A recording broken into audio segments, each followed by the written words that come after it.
किए थे एनक्लेफ सॉन्डर के 1 से 5 क्वेश्चन। आज हम करेंगे 5 से 6 या 7 जितने भी हमसे होते हैं, 4-5 क्वेश्चन आज डिस्कस करेंगे।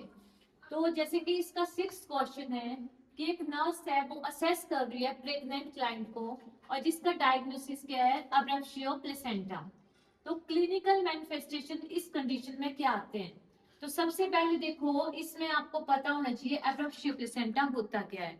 जब pre mature separation of placenta होती है, तो जिसके कारण जो मदर का मेटरनल सरफेस होता है वहां पे बहुत ज्यादा ब्लीडिंग होती है और हीमोटोमा आ जाता है।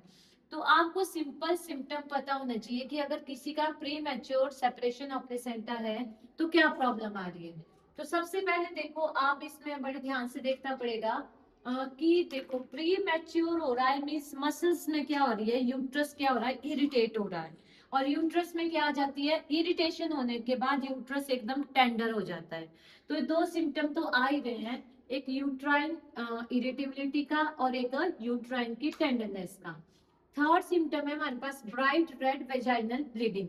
अब जो ब्राइट रेड वेजाइनल हमारे पास ब्लीडिंग होती है, इस सिम्टम हमारे पास प्लेसेंटा प्रीविया का है।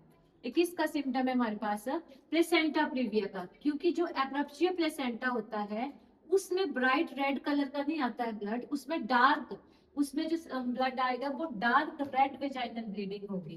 तो हमें ये जो ब्राइट रेड वेजाइनल ब्लीडिंग है गलत है, क्योंकि ये जो सिम्टम है ब्राइट वाला आता है हमारे पास प्लेसेंटा प्रीविया में। Abdomen and low back pen, अब ये तो हमारे एक सेंस की बात है कि यूट्रस इरिटेट हो रहा है, टेंडर हो रहा है, तो इसके साथ ही हमारे पास क्या होगा, पेन भी होगी। तो लो और एब्डोमेन लो बैक पेन ये होगी इसका सिम्टम।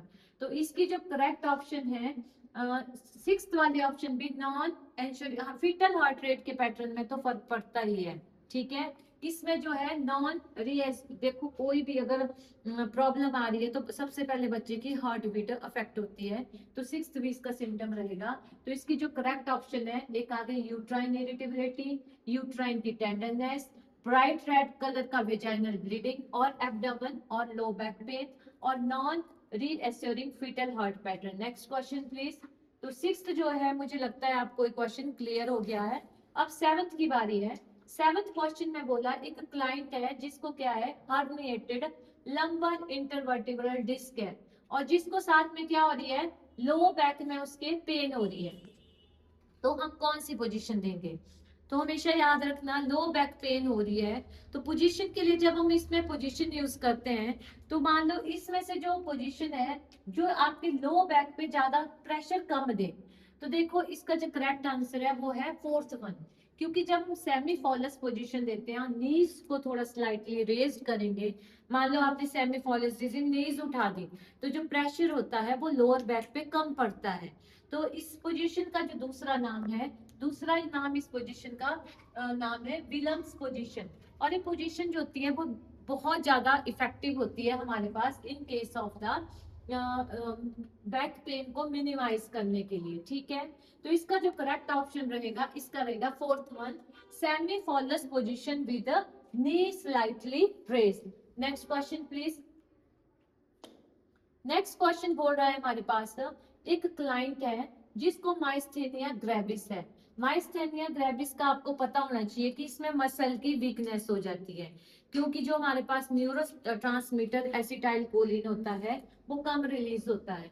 अब मसल में वीकनेस आ रही है तो उसके लिए हम ड्रग दे रहे हैं पायरोडोस्टिगमाइन। ये जो होता है हमारे रिसेप्टर पे अच्छे से काम करता है, जिससे मसल्स क्या हो जाते हैं, एक्साइटेबिलिटी, मसल की वीकनेस जो होती है वो ठीक हो जाती है। लेकिन कई बार इसका साइड इफेक्ट होता है, हम इसको ज्यादा ही दे देते हैं, कम दे देते हैं, तो इसमें मसल्स में ही क्रैम्प्स आते हैं। मसल्स क्रैम्प्स का मतलब होता है कि जब हम इसका यूज करते हैं माइस्थेनिया ग्रेविस को ट्रीट करने में, तो कई बार हमारे जो मसल्स होते हैं वो थोड़ी थोड़ी उनमें अपने आप ही इनवॉलेंट्री मूवमेंट और ऐसे ऐसे कॉन्ट्रैक्शन होने लग जाती है। कई बार हमारा जो न्यूरोमस्कुलर जंक्शन होता है वो ओवर स्टिमुलेट हो जाता है यहाँ पे, जिसकी वजह से सिम्टम आ जाता है मसल क्रैम्प्स का। तो ये जो क्वेश्चन थे आज हमने 8 तक की कर लिए, कल हम 9th क्वेश्चन से इसका दोबारा से स्टार्ट करेंगे। Thank you.